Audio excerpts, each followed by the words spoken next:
Hello, everyone. I'm Chris Flynn, and I'm here with Scott Lang. And we are the Band Dads. Here to bring you a podcast about something that we care very dearly about, which is music education and band.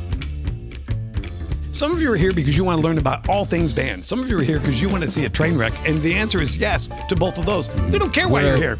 We're going to answer all the questions. We're going to say the things you're thinking. We're going to debunk all the myths. Yep. This is the Band Dads Podcast. The podcast by and for confused band parents. Oh, is that the tagline?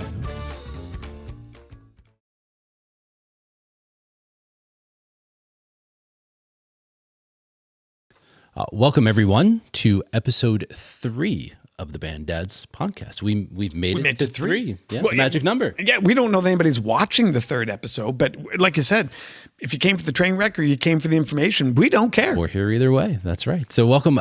We have something really cool planned for this episode. It's called Do You Hear What I Hear? And as Scott promised previously, you're going to be a certified adjudicator. Certified may be a bit of a stretch. You said it multiple times. Okay, we're going to put a certificate. You're right. We're going to put a certificate link in the notes where people can get their certificate and they can frame it and lord it over their band director and their child. So I will tell you that that's actually a good point that he didn't necessarily mean to make, which is if you go to banddadspodcast.com, look for the episode 3, Do You Hear What I Hear? There's going to be some stuff in the notes there that will be important. Very important. To participate. And that's really what we want you to be able to do with this is not just listen to us. Again, if you just want to listen to us, that's fine. But there's going to be more to this one. We're going to have some depth available for you. And it's going to include visual aids. It's going to include some links to some fun stuff. So you definitely want to be able to get to our website, thebanddadspodcast.com, get to the episode 3 description and look for some links in there because certainly that will make this a lot more interactive and fun if you do that. So yeah, and we hope that you'll join along in getting trained and getting certified and doing some analysis that even though you can't see the video, but we'll have the link there, that you're thinking and listening along because what we're going to do right now is we're going to train each and every one of you to be an evaluator of marching bands. Are you ready, Chris? I am. So do you hear what I hear? Is this evolved Little Drummer Boy? Like what are we using as our source for Do You Hear What I Hear? I'll show you in just a second. But this all started when, I told someone else, I said, I'm a band dad until the band starts to play. Okay. And then I can't turn off my band director ears. I can't turn off my band director eyes. And it's really important for you to understand. It's not that I have better eyes or better ears than anyone. It's that I've been trained what to look for and what to watch for. Okay. And I'm absolutely convinced that I can revolutionise how you see this activity. That's a strong word. I'm going to stick with it. I'm going to stick with it, Chris. Strong word, Scott Lang. If you taught me how to do a pivot table, that would be revolutionary to me. I'm going to teach you how to look at a marching band and see what other people don't. And I'm just going to say this, like there are times I'm driving down the road or I'm watching a rehearsal or watching a band and I get like a little emotional. Sometimes I tear up because I know I'm hearing a language no one else hears. Gotcha. That I'm seeing something that it's like magic. It's right in front of your eyes that you're not seeing. Okay.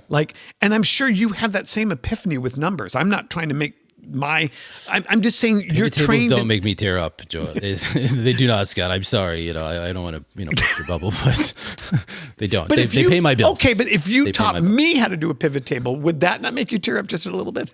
Just a little bit? Anyway. Okay, apparently not. Anyway. Right, so here's what's going to happen. In a second, we are going to play a video that Chris has not seen. I have not seen this, actually. Or heard it. He knows nothing about it. No. I picked a random video off the internet, and we're going to play it for Chris. And we're going to ask him for, after 2 years of being a band dad, filmed countless videos of the band. This is true. You are probably better spoken to these issues better than most band parents. Fair point? That's actually probably true. Okay. Every performance, I'm there filming, recording, and then I go edit it. So I've watched our own school's performances hundreds and hundreds of times. And I guarantee you, if you and I sat side by side during our own school's performance and I showed you everything that's going on out there, you would see the show in a light that you never even dreamed of. I believe that. So we're not going to do that because our own children are in that group. So we're going to pick on someone else's children right here.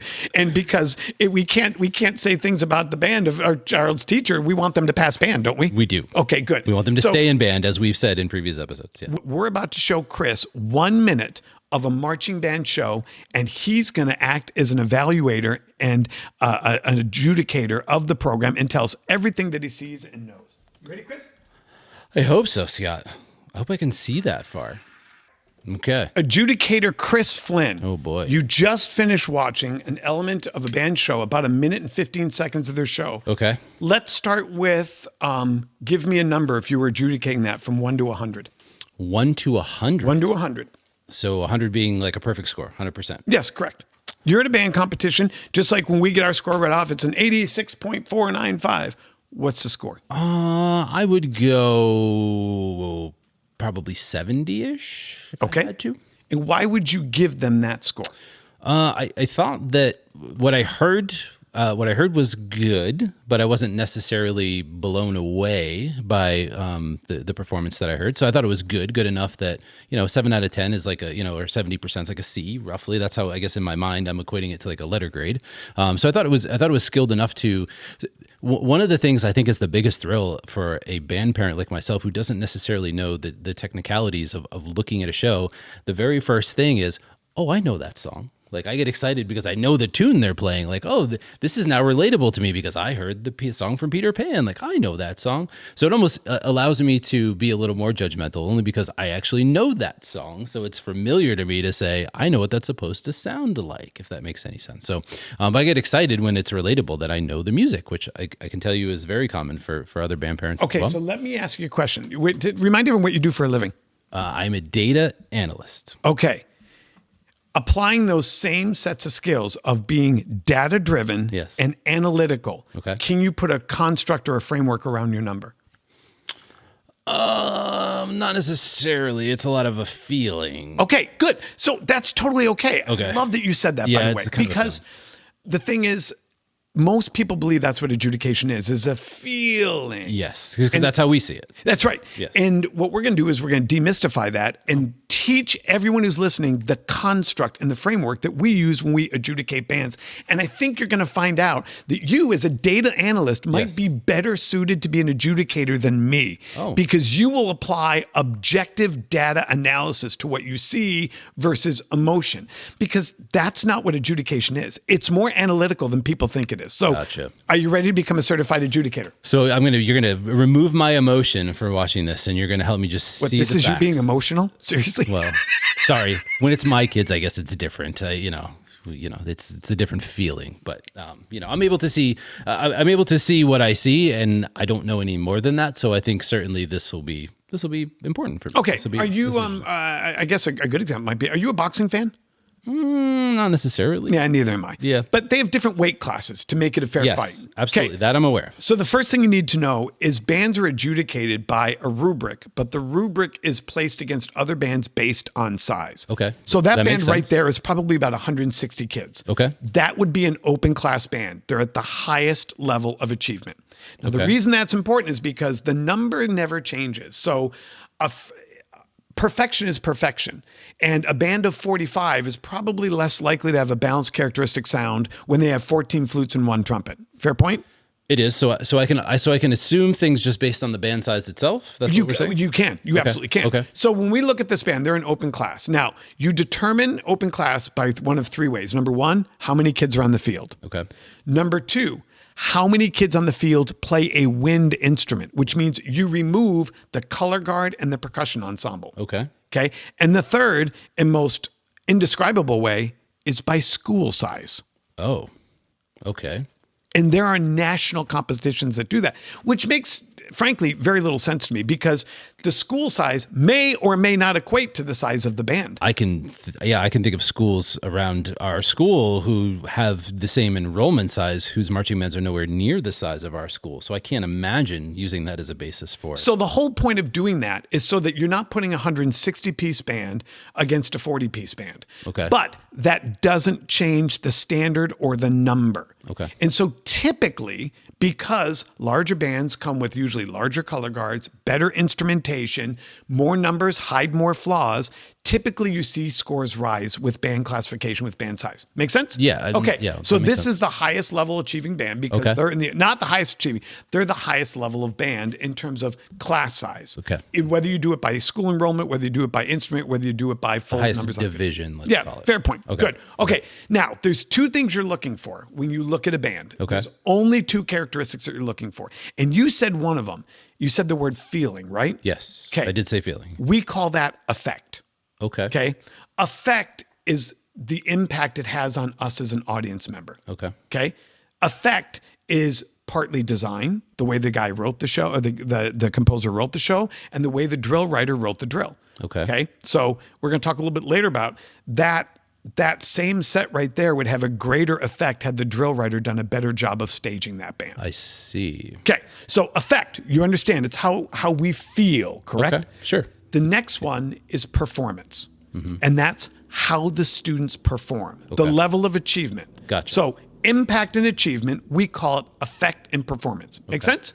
Yes. Okay. So you know the size of your band you're seeing. So you're going to judge them at the highest level because they're the biggest band. I see what you're saying. Yes. You're going to look for two characteristics. What are those characteristics? I'm going to look for effect and performance. Right. Effect is how you feel. How I feel and how well they did. And you really did a nice job when you said, I know the song and it made me happy. Yeah. That wasn't an accident. They chose that for that reason. Fair. That's okay, fair. good. Okay. So we know it's effect. Now, we weight effect and performance in 3 specific ways. Okay. Music gets 40% of the score. Okay. Okay. GE gets 20% of the score. Okay. And performance and visual gets 40% of the score. Okay. So music gets 40, Okay. marching gets 40, Okay. and general effect gets 20. So 40% what you hear, 40% what you see, 20% how you feel. Okay. Now, how, and maybe this is something that you'll address further on, but how does an adjudicator hear? So, I mean, if you've got 160 kids on the field, how does an adjudicator identify if there is a misstep in performance? I'm not saying I would catch it as a normal, just common listener of a marching band show. How, as an adjudicator, how do they not overlook it or miss it? Because it seems easy with 160 kids on the field. Well, I'll be honest with you. It's experience. I would imagine you can look at a spreadsheet and spot an error before you actually catch the wrong calculation. This doesn't That's fair. This number's not right. It can't be right. That's fair. Adjudicators sometimes that chord's not right. I can't tell you which kid's playing the F sharp, but I can tell you that's not right. Gotcha. Okay. And that makes sense. The other thing we do is we stage the judges. A lot of times you have the performance judge on the field, close to the kids. Okay, I've seen the You seen have them the walking effect judge up top. Gotcha. And so the effect judges are looking at the broader whole picture field. and the broader sound. I see. The individual judges are following. Actually walking around so they can, gotcha. Okay. So we know That the makes size sense. of the band impacts the way we adjudicate them. Fair point? Yes. We know that we're looking for 2 things. We're looking for effect and performance. Yes. One is how the kids perform. The other is how we feel. Okay. We know we're going to take that number. So whether it's a music effect, like how did that music make you feel? 70. And how did that drill make you feel? That was a 50. And you're going to go, okay, now we know the music's 40% of the overall score. The visual part's the overall score. Now put the 2 together and how did you feel about the whole show? I see. That's 20% of the overall score. I see. Does that make sense? Yes. That's a lot of information. Fair point? Yes. Okay. and it is, but Yes. here's what you need to know. There's I'm just one person trying to crunch all this in my head right now, which that's is kind of intimidating. You don't have to do all that because there are 8 judges. Okay. And the 8 judges are watching for one thing. So one person is watching for just music performance. One person is watching just for visual performance. Okay. One person's watching for music GE. One person's watching for visual GE. One person's watching for overall GE. Gotcha. And then you have a head judge whose job is to spot outliers. Oh. In other words, what's an outline? this has happened in national events before. Okay. That you'll have a music judge, because a lot of times they double the panel, so that there's some averaging out. Okay. You gave the band a 92.5 in music. I gave them a 48. That sounds like a problem. So that would be where the head judge would step in and say, we have an outlier here. Okay. You 2 have to go get in a room and figure this out Oh. because your score took them from 1st to 14th. Interesting. And that's a real life example at Grand Nationals. Really? It's a real life example. Holy mackerel. Okay. And so not only do you have everyone just watching for one thing, but then you have someone whose job is to watch for everything and reconcile the numbers. Gotcha. So if I said to you now, go back and assign a specific number just for music performance, Okay. and you were to watch that again, Okay. You would be much more able to hone in on just one thing, listen for just one thing, and assess just one thing. Fair point? Yes. Okay. Now I'm going to give you one last tool Okay. to be super successful. It's called Box 5. Have you ever heard of Box 5? I actually have heard of Box 5, yes. Yeah. Tell me what you know about Box 5. Box 5 is a streaming service. It's a website that streams marching band. Wrong answer. Oh. That's what I thought it was. My bad. Actually, they are, but they stole the name from marching band adjudication. There are 5 boxes in marching band adjudication. I see. And they go like this. Rarely is box 1, 0 to 10%. Okay. Infrequently, 11 to 30. Sometimes 31 to 70%. Usually 71 to 90%. Okay. Always 91 to 100%. Makes sense now? Yes. Okay. So, Chris, I'm going to play this again. Okay. Okay. Now, the question you're asking yourself, what you pick, you want to do music effect, music performance, GE, you want to do visual effect, visual performance, or GE? Good question. I think just because of the scale of like the screen that we're watching on, music might be the better way to go because I feel like maybe I can hear it better than seeing. Listen, if anybody's ever watched a marching band competition remotely, it's obviously not the same experience, right? You don't feel the music the same way, but also you pick up on different details. So I think that maybe the music performance itself might be performance or effect. How about performance? Because again, I feel like I've already got a relatable experience with the effect. So we're going to go back and we're going to watch this, and I'm going to ask you questions like articulations. Did they sometimes articulate together, usually articulate together, or always articulate together? Okay. Did they play with the same volume sometimes, always, or usually? Okay. Did you hear good characteristic sounds sometimes, usually, or always? Because now that you're honed in on one thing and you know the adjective you're looking for, you can now box it into one box of I'm somewhere between 71 and 84. Gotcha. And at that point, it becomes relative. Were they better than the last group or worse than that? Once you've set the benchmark of what sometimes is, I see. 76. Everyone after that is either better than that benchmark or worse than that So benchmark. you don't want to be the band that goes first? Is that what we're saying? It definitely is harder. There's no question. Okay. It depends. I will tell you, it depends on the length of the day. If there's 40 bands, yeah, you don't want to be first. If there's 10, they're going to remember you regardless. Okay. But absolutely. But I had been drawn first before. Yeah. And I always told my students, and you can tell this where the competitive come, our job is to wreck everyone else's day. We're going to set the bar so high no one comes above us. That's fair. Period. Now, how is just this is kind of a weird side note, but how is order determined? I think I understand when it comes to when we go to state finals and whatnot, there's some ranking involved there, right? But just in a normal competition throughout the school year, how do you determine who goes when? Well, there's a couple different ways. I like Arizona's way, so I'm going to share that with you. What they do is they take a division. So let's say Division 2, okay? Then they rank it in order of size, 51 bodies, 56 bodies, 61 bodies, 63. Makes sense? So if Division 2 is 50 to 70 bodies, they rank them in order size. Then they cut the division in half. So there's 10 bands under 62 and there's 10 bands over 62. Okay.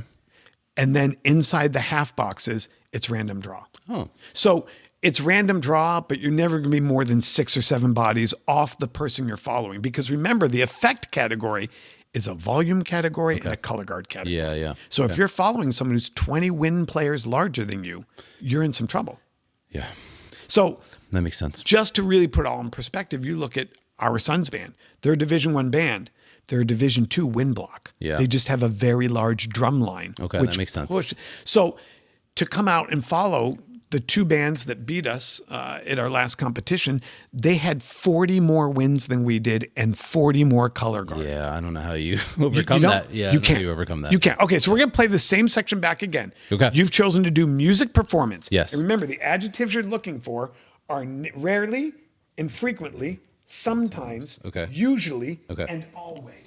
Ready? Yeah, and if anybody's curious what we keep looking at, this is one of those, again, fun things that I mentioned. Make sure you get to the episode description on our website on baddadspodcast.com because this guide that we're using ourselves to review this right now will be available to you as well. So please make sure you go there. So that way you got to do your judge's introduction. Okay, you ready? Oh, okay. You like, Hi, welcome to the Smith High School Band. My name's Scott Lang, and I'll be judging music performance today. I'll be looking for characteristics related to the quality of your sound, the tone of your sound, Gotcha. and the efficaciation of your sound. I'm so excited to hear your band. Looking forward to you. I'll be back when you play your first note. Oh, okay. So what I'm going to do is I'm just going to dub introduce yourself to the band. I was just going to dub my name over yours, and I can edit. What you said was beautiful. I don't have to recreate that. I can edit it in. And You're not even going to try? No, I don't think so. That's a lot. That's a mouthful. So wait, but I'm curious. Are you saying that they do this with the kids? Every tape. So here's what's happening. Recording that's provided back to That's correct. So you introduce yourself. I'm like, when did they You meet give the them band? a framework of you tell them what your area is. Give them a framework of what you're going to be assessing them on. Okay. Wish them good luck. Gotcha. Tell them you'll be back when they're ready to play. Because there's usually 8 to 9 minutes Gotcha. in between bands. You can do that in about 45 seconds. It gives you a chance to drink a cup of coffee and get a burger. So in the podcast, introduce yourself. In the podcast world, we call that a pre-roll. They basically record a pre-roll. Okay. And then pre-roll your adjudication tape. Okay. Hello, my name is Chris Flynn, and I am here to judge general music. I'll be Music performance. Music. Sorry. That's okay. I can't even remember what I'm doing because I'm so overwhelmed by all of this. Again, so my name is Chris Flynn, and I am here to judge music performance for your band. I'm super excited to hear your performance today, and I'll make sure that I provide proper critiques based on what I hear and what I see based on your school's performance today. I don't know if that's any value or not. We're going to watch that same minute and 15 seconds. I almost don't want to watch. I almost just want to listen. That's smart, actually. Okay. I'm going to ask you a series of questions. Okay. And your framework of judgment is rarely and frequently, sometimes, usually, or always. Okay. You heard good characteristic sounds from all players. I would say usually. Okay. You heard everyone is an ensemble without any individual sticking out and being heard individually. I would say usually as well. Mm-hmm. Okay. Okay. You heard all instrument groupings represented equally. Okay, so I'm going to say usually, again, just because it's based on the format that we're listening in, and maybe that's a little harder for me to identify. So I'll probably say usually. Yeah. Okay. Yes. Percussion? I could hear it in there. At the same level of... Okay, so that's a fair point. And again, this is me just... Okay. Right, no, you do... So I'm having a hard time separating myself from being someone who records and edits, and specifically like records audio for these shows, right? So I don't know in what format this was recorded. So I guess what also is happening right now, folks, is this is why it's hard, I think, as a band parent sometimes to put yourself in those shoes, because I want to give the kids the benefit of the doubt almost to say, no, I think it was there, right? But that's not, you can't do that. Yeah, because there's a group coming after whose kids also deserve. Okay, you heard notes start and stop at the exact same time. I would say sometimes. Okay, good, excellent. Sometimes, that's really. You heard the front ensemble represented the same as the wind block. Yeah, I would say sometimes for that as well. Okay. Just based on what I heard. And the overall characteristic of sound, high voices, mid voices, low voices, they were represented with low being the loudest, mids being second, and the highs being the least. Sometimes. Okay, so the 6 questions I asked you, you had 3 sometimes and 3 usuallys. Okay. Okay? Yep. So you would give them what score based on the box 5. You're somewhere in between box 3 and box 4. Now remember, you're only judging music. Okay. I'm trying to do the math in my head. I would say probably high 60s. Okay. So your initial reaction was pretty close. Okay. Right? Okay. I mean, pat yourself on the back. Oh, okay. You did good. Like you said 70s, somewhere in there. And I would probably agree with your assessment, but now you have the framework, the vocabulary, and the structure to justify it. A critique when a director comes to you and says, hey, why'd you give me a 69? And okay. Your answer would be because usually you played with good sound, but not always. Usually you attacked and articulated together, but not always. Yeah. Usually you have that framework. So you're starting to see it's more like an Excel spreadsheet than it is an artistic interpretive endeavor. Fair point? Yeah, absolutely. So totally that because you're doing music, your score is going to be 40% Gotcha. And if there's two of you to balance it out, then they would average your two together. That makes sense. And then if you were a 70 and the guy next to you or gal next to you gave him a 92, the head judge would come over and say, we have a problem. What did you hear? What did you hear? So just from your experience, then again, let us, remove the curtain a little bit. What happens when those two people get together? Have you been involved in any of those conversations? Like, how did they come to that conclusion? It happens They're so far apart. It happens almost at every competition. Okay. In fact, you want to know a secret? Yeah. It happened at our first competition with our band. Interesting. Because I knew the two judges. Okay. And they were fair apart on our numbers. Interesting. And so they got together and they talked about it and said, all right, what's the number we're going to use as our baseline? It's not about who's right. It's I hear this, you hear this. It's irrelevant what the number is as long as it's a consistent baseline. And so almost every contest, parents, they hold scores for the first 5 bands. So I'm going to go, yep, they're 72, they're 74, they're an 86, they're a 92. Now, after 5 bands, I'm going to go back and look at those numbers again. After 5 bands, I turn my numbers in. Okay. Then after every band, you submit your numbers after every band so they can get the tabulation sheet going. But you almost always hold your first 5 scores. Okay. Because you're figuring out, especially if you're an out-of-state judge or you've never seen those groups, but you've obviously realized by the 4th week of competition, that same judge has seen our son's band 3 out of the 4 weeks. Sure. So that person, he or she knows what they're listening for, knows what they're looking for, but they might have done music performance 3 weeks ago. Now they're doing visual execution today. Gotcha. So I guess using that example, so can I say if I'm, as a band parent, if I'm concerned about, let's say, the conditions of the show, whether it be unusually cold or something like that, so to your point, holding those 5 scores allows them to kind of set an even baseline because everybody's got the same conditions per se. Absolutely. It just allows you to, again, if you're new to the state, you don't, I mean, Texas, you were at band in San Antonio, Bands of America. A 3rd place group in Texas is very different than a 3rd place group in Arizona. Yes. And so you need to watch a little bit and go, oh, here's the standard of this area. Okay. And, and if I'm doing a competition on, an impoverished area that is small schools only, and most of the band directors are really PE teachers, they just did high school marching band, my numbers are going to look different than if I'm in a highly affluent suburban area where every band's 200 kids. Okay. And they audition kids and cut kids that aren't good. Yeah. So do you feel like you can see and hear from a different level now that you have some vocabulary and some framework around it? Yeah, actually, I would say very much so. And it kind of makes me maybe a little bit excited for whatever my next live event is, just because, again, I think it's going to have a different impact. Okay, so before we go live, you now understand the mathematical part of adjudication. Fair point? Yes. Now I want to talk to you about the artistic part of adjudication. I'm going to play you another clip. Now, admittedly, Chris. You just, wait. You just had me bought in that it's an Excel spreadsheet, and now we're going artistic. No, yes, because remember what I said. 80 to 90% of it is an Excel spreadsheet. It's binary. It's right or it's wrong. Okay. But there is 20% that's an interpretive. That part where you went, I know this song. Yes. That's artistic. Now, to be clear, there might be another adjudicator that says, really? We're going to do Tinkerbell? You're a band of this size and you're going to do Tinkerbell? Yeah. And it might hurt them. That's the artistic part. That was my issue in the preview episode. I talked about, the complexity of what they play. And I'm like, why doesn't that matter? But ultimately, I get it. Now, you judged what you heard and you judged what you saw. Yep. What you didn't judge is what you didn't hear and didn't see. And what do you? So I'm going to teach you how to. Yeah. What do you mean by that?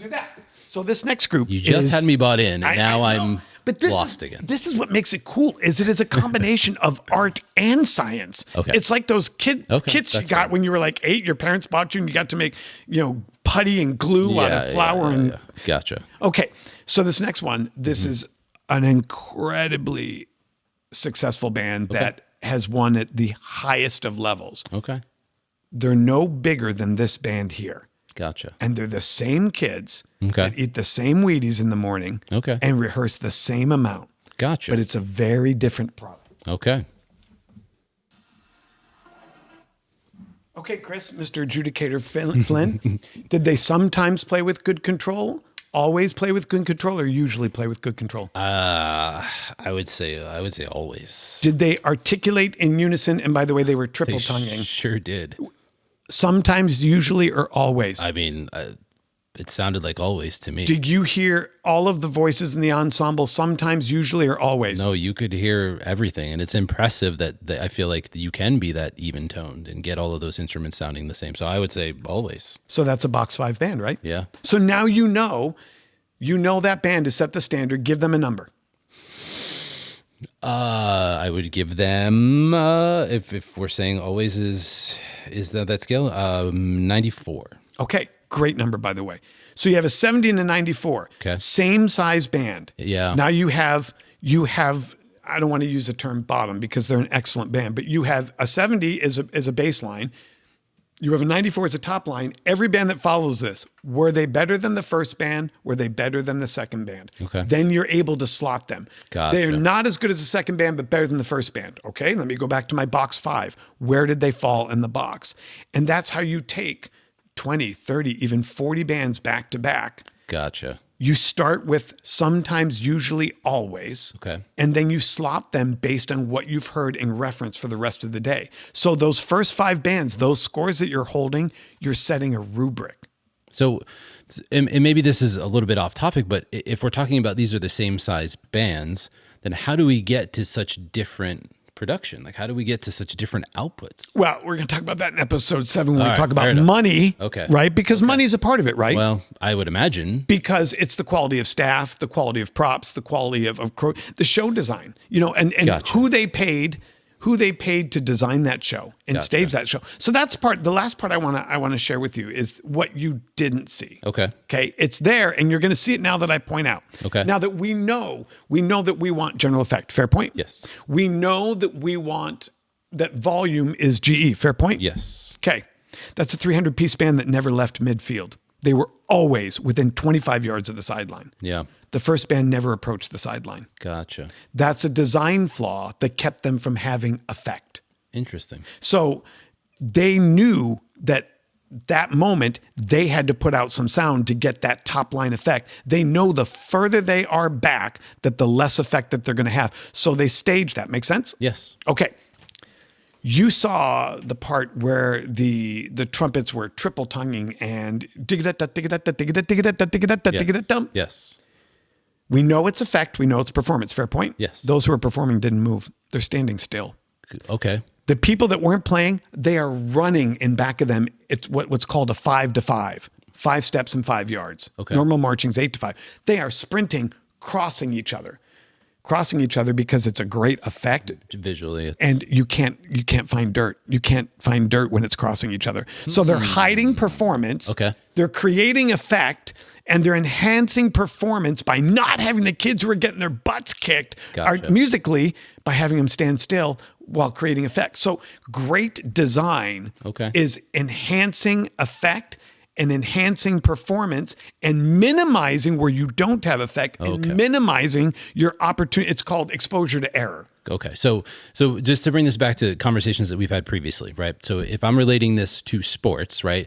This basically means that you're putting the right player in the right position, ultimately, right? You're not going to put somebody Yes, if they don't perfect. have a strength to be able to do this one thing, you know that they're better off in this role. Which now that you say that, I can think of other examples where I've definitely seen people in certain roles, and it kind of makes more sense. Like I think I understand. Okay, but now think organizationally. So I'm going to tell you the moment is that big chord we just heard. Fair Yeah. point? Yes. I call them credit card moments.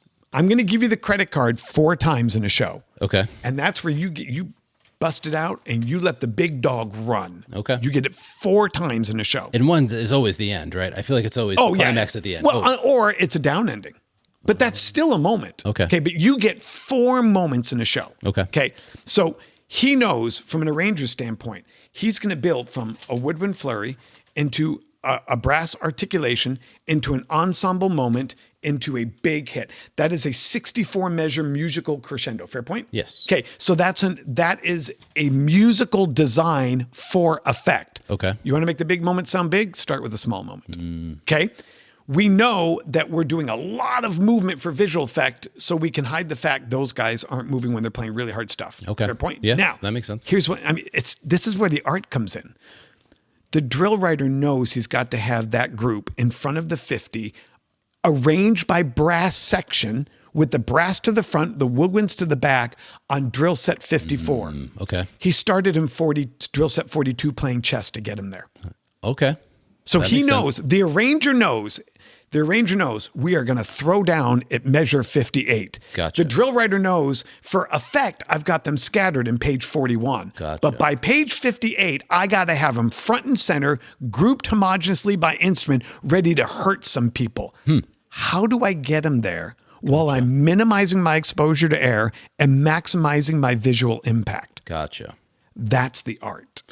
And that comes under the show designer, Okay. who takes a step back and says, hey, music arranger, here's my big moment. Hey, drill writer, here's why I need lots of flurries so it hides the fact that my brass section isn't moving. But I need you to stage it in a way that I get everyone here by measure 52. Gotcha. So I want you to watch this section. I was going to say, I feel like that's probably something that's fairly consistently lost on a casual audience like myself as a band parent, because there's so many things that I'm already taking in that I'm not sure that I would notice that level of intricacy to say, oh, I see how this created this. Because that great moment pushed 15 yards back wouldn't be as great. That great moment staged on the 40-yard line wouldn't be as great. Gotcha. And so the best analogy I can give you is it's chess. The grandmaster, I've got checkmate in 12 moves. I see it in my head. I'm not one of those people. Gotcha. But a good drill writer and a good show designer is thinking for those 5 credit card moments. And what do I do in between to maximize effect and minimize exposure to performance error? Gotcha. So watch this one last time. And Okay. audience members, watch it one last time. You're looking for minimizing of effect, minimizing of performance exposure to error, maximizing effect, staging over 64 measures to build to the credit card moment. Okay. They're just stepping left to right. But look at how fast everyone behind him is Behind moving. him is, yeah. And it's counter motion. Gotcha.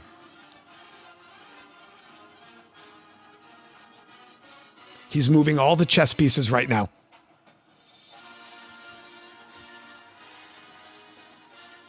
So what we just did actually is you just did a GE critique. Okay. And then the only thing I would add in is the difference between the group that was 70 and the group that was not 70. Look at their prop staging. They're front and center. They frame the band in an arc, not a flat line against the back, and the guards integrated. Makes sense. Yeah.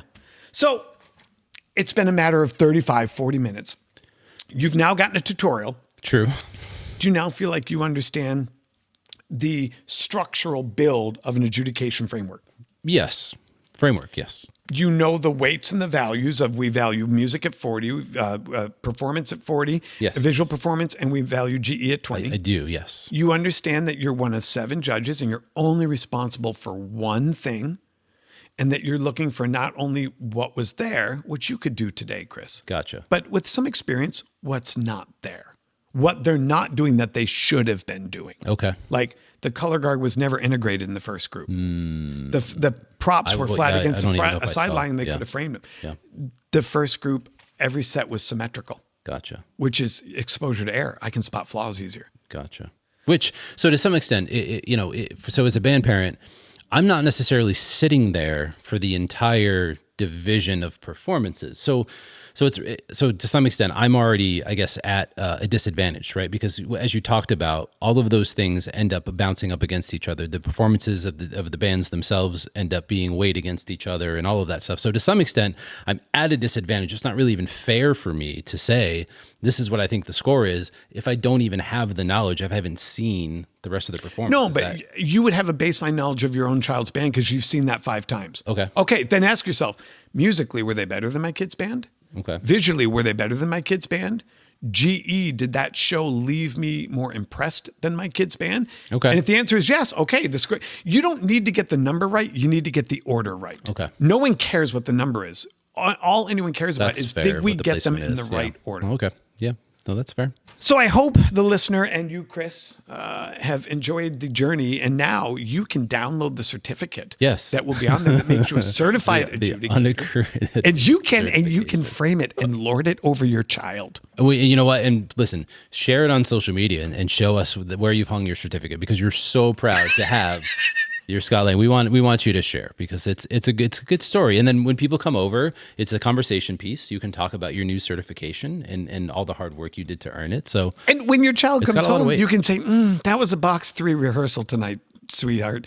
And they're going to be really upset with you. And you can say, listen, I'm just a judge. I wonder if I start talking like that, I might even go over my kid's head at this point. Imagine. But can I ask you this? And it'll never match the joy of it, your own child. Okay. But would you enjoy watching other bands now having that level of understanding? So I think I would appreciate things more, right? So Scott has mentioned a couple of times credit card moments. So, again, as a more casual viewer of some of these different, performances and competitions, those are the things that obviously stand out, And which are very calculated. Credit card, because you would not give your child a credit card every day. Yeah. It's for a special occasion, Okay. for a special moment to buy something really big. Gotcha. When I hand a band a credit card, it's a special occasion, a special moment. I want you to go big. So those are, I guess where I'm going is those things are obvious and they're made to be obvious because even somebody casual like me goes, and if folks, if you've never been to a marching band competition before, You're probably not listening to this podcast. okay, maybe. Or if you have a kid who's up and coming, thinking about if you're moving into high school. So maybe we have some parents who are thinking about continuing their kids into high school. Certainly take the opportunity if you have not to attend and go just participate in one of these shows. One, because it's great to support the kids. But two, there are those moments that until I first was able to sit live and be a part of one of these performances where those things really do hit you. They go through you in a way that's really hard to describe, but it is powerful. It's sensory overload. Oh, yeah. And then some bands, again, do it right the first note of their show. They come out and they hit you in the face. And I don't know, it's really hard to describe, but those credit card moments, I think, are the ones that sell us on bands as casual viewers, but knowing all these different intricacies now, yes, I think I can be more fair to say I understand the things that are happening in between, or how we got here, or things of that level, is to appreciate more, other than just, hey, I think this song isn't as good as the one this other band played. Well, that's not really what it's about. It's not about, again, I guess that's effect for me personally, but that's not. But that's not the goal. The thing was, I think the listeners should know what Chris did so well is he got the score right the first time. His score moved from 70 to 69. He got the number right. He intuitively knew what he was seeing. Okay. He didn't have the vocabulary to express it. That's fair. And he didn't have the rubric to justify it. Yeah. I mean, when you see a band, you're like, well, they're better than the other one. Why? I don't know. Now you know why you feel that way. Yeah, that's true. And I think having that knowledge will make it easier for me to maybe curb some of the emotion when it comes to watching my own kids' band. So I think that's certainly where it's okay. Be emotional with your own kids' band. Just judge everyone else's band. All right. Well, I still love my kids' band because it's my kids' band. Of course. Well, yeah, right. I just mean maybe I can be more fair in some of those assessments. But I hope, and Chris, I hope you've enjoyed just reframing, rethinking this activity. I'm in awe still. I'm almost just sitting here. I'm literally thinking back about all the performances I've been to, and yeah. So I'm still digesting it even as we're sitting here. So I'll tell you what. At the next competition next year, you and I will stand together for one of the competitions, and we'll go minute by minute. Let's do a live reaction. Let's record it live. Let's absolutely do that. That would be fun. But that would be more than 8 episodes. Are we committing? Is this a long-term relationship? Maybe we go on a break. I don't know. Maybe we go on a break. We're taking a break. Maybe we go on a break for a little while. Maybe we come back with episode 6. It's 6 months from now. I don't know. But tell them how they get in touch with us. Please. And get their certificate. Yes. Go to banddadspodcast.com. What you'll want to do for all of the fun documents, including your certificate, go to the episodes list, go to the episodes guide, click on episode 3. Which will be Do You Hear What I Hear? In the episode description, you will see multiple links that will also describe what it is that they're leading to. So again, things like this cool little visual that we have for you that helps you understand the rubrics and how we get to the point of coming up with the scores, the box 5, all that fun stuff that we talked about is all going to be really visually represented. So this was a lot of fun. So Scott, thank you for putting this together and sharing your knowledge with us because you are the expert. Well, I'm not an expert. And by the way, this rubric document will be available as well on the site. Yeah, absolutely. So thank you again, everyone, for listening. We will be back with episode 4. So we'll see you guys then. Thank you. Take care. To stay up to date with the Band Dads podcast, please visit banddadspodcast.com. To reach the show, send an email to feedback@banddadspodcast.com. The Band Dads Podcast is a 5 Deuce Media production. For more information, visit 5deucemedia.com.